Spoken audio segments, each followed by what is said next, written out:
Assalamualaikum warahmatullahi wabarakatuh. Halo, dalam video ini saya akan membagikan pengalaman learning journal saya dalam agenda 3, materi manajemen ASN dan Smart ASN.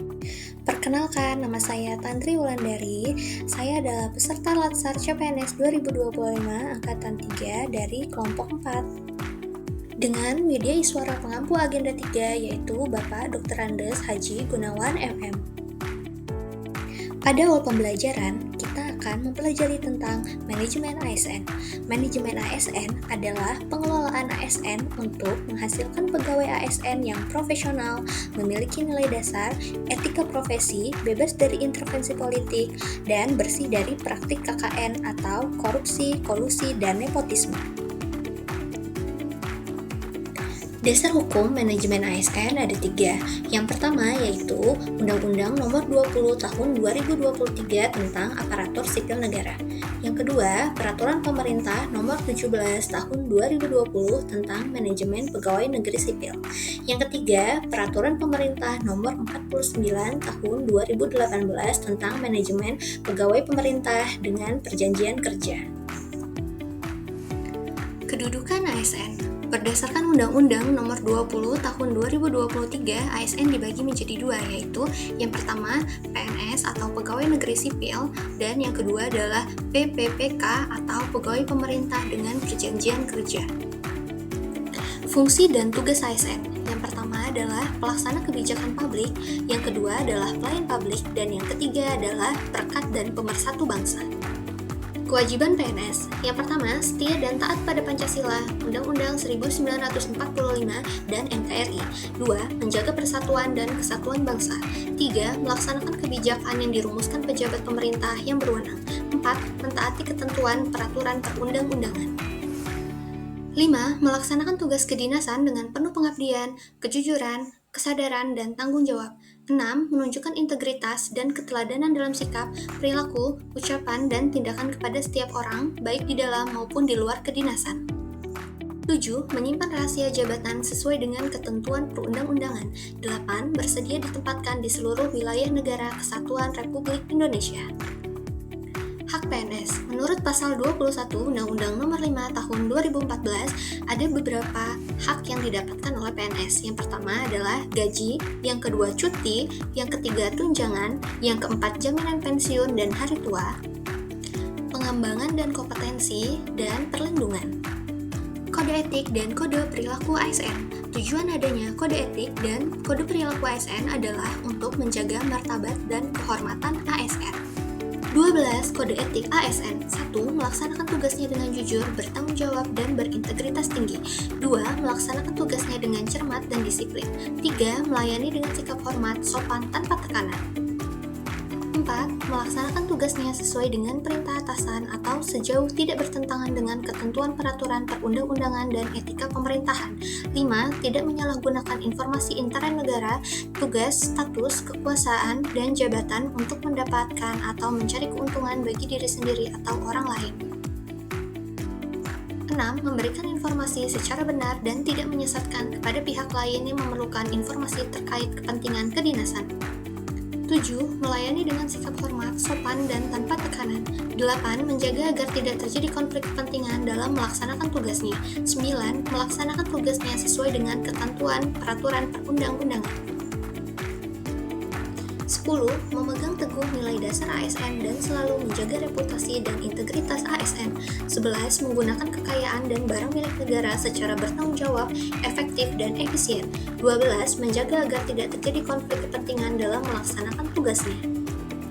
Sistem merit ASN. Sistem merit adalah kebijakan dan manajemen ASN yang berdasarkan pada kualifikasi, kompetensi, dan kinerja secara adil dan wajar dengan tanpa membedakan latar belakang politik, ras, warna kulit, agama, asal-usul, jenis kelamin, status pernikahan, umur, atau kondisi kecacatan. Manfaat sistem merit ASN. 1. Mendukung keberadaan penerapan prinsip akuntabilitas. 2.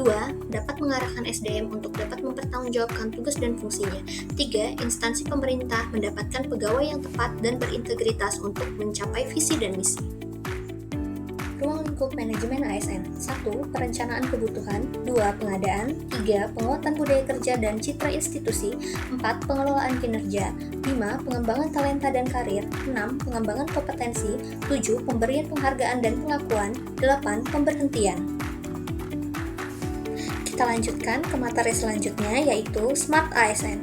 Smart ASN adalah konsep pengembangan aparatur sipil negara yang dicanangkan Kementerian PAN-RB untuk membentuk ASN yang profesional, berintegritas, dan adaptif terhadap perkembangan zaman, khususnya di era digital.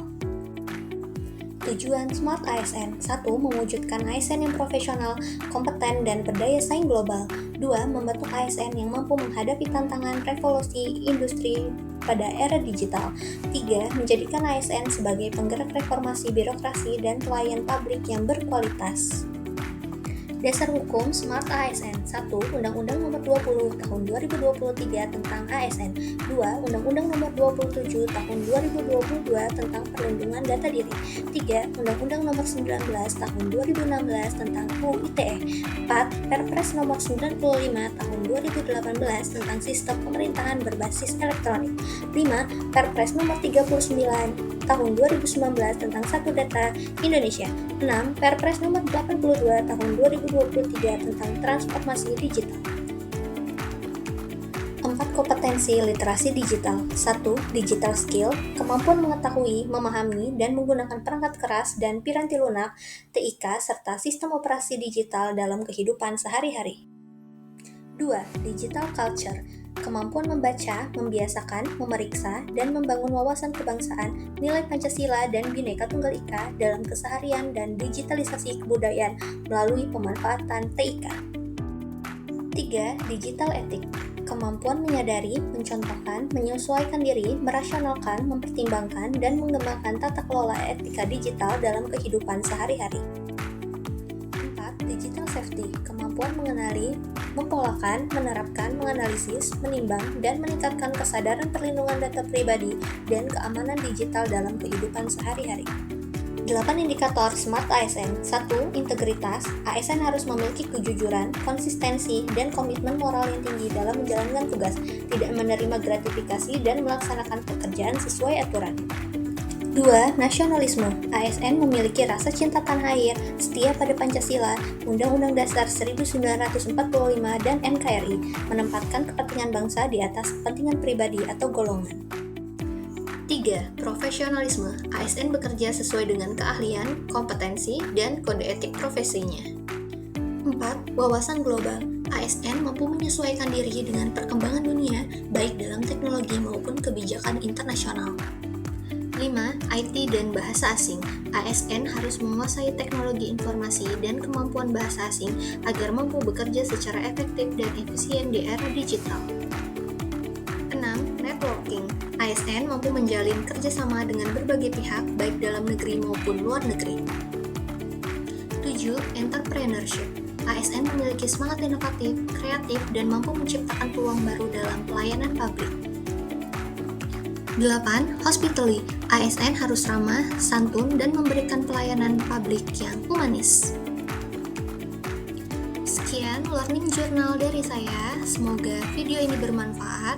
Wassalamualaikum warahmatullahi wabarakatuh.